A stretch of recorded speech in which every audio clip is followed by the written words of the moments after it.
Le bébé n'avait que 10 mois quand sa mère l'a vendu à un homme d'âge moyen pour seulement 10 $, en lui disant qu'il pourrait être son père. Quand l'homme est rentré chez lui, il a fixé leur reflet dans le miroir et a vite réalisé que quelque chose clochait. Leur carnation était complètement différente. Paniqué, il a immédiatement appelé la mère et exigé un remboursement. Mais à ce moment-là, la femme était déjà en train d'embarquer dans l'avion. L'homme a attrapé le bébé et s'est précipité après elle, sautant sur sa trottinette électrique et se faufilant imprudemment dans la circulation. Quand il a enfin atteint l'aéroport, il était trop tard. La mère avait déjà embarqué et il avait beau crier, elle n'a même pas tourné la tête.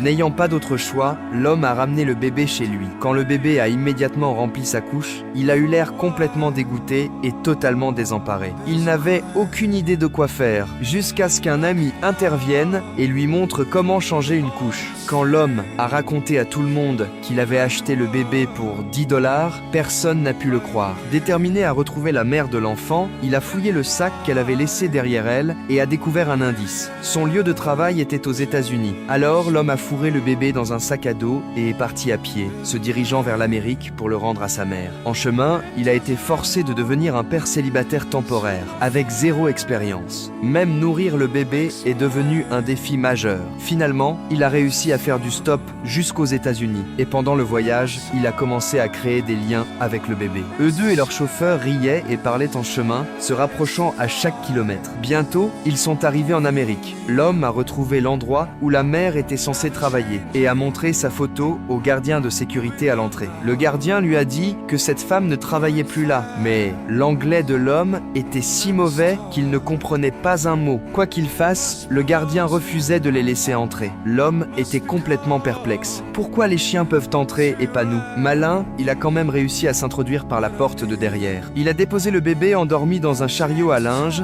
et a couru à l'étage, la photo à la main, la cherchant frénétiquement de pièce en pièce. Peu de temps après, le bébé s'est réveillé, a réalisé qu'il n'y avait personne autour et a rampé hors du chariot, se dirigeant lentement vers la piscine. À cet instant précis, l'homme l'a aperçu depuis le toit. Le bébé n'était plus qu'à un pas de la piscine. La panique l'a frappé comme une vague. Prendre l'ascenseur serait bien trop lent. Terrifié, mais sans hésiter, il a enjambé la rambarde et a sauté du 10e étage. Son saut insensé a été vu par un directeur de cascade qui se trouvait à proximité. Impressionné, le directeur s'est approché de lui et lui a suggéré de devenir cascadeur. Après quelques discussions, l'homme a décidé de rester en Amérique, a accepté l'offre et est devenu, de manière inattendue, cascadeur à plein temps et un véritable père à plein temps.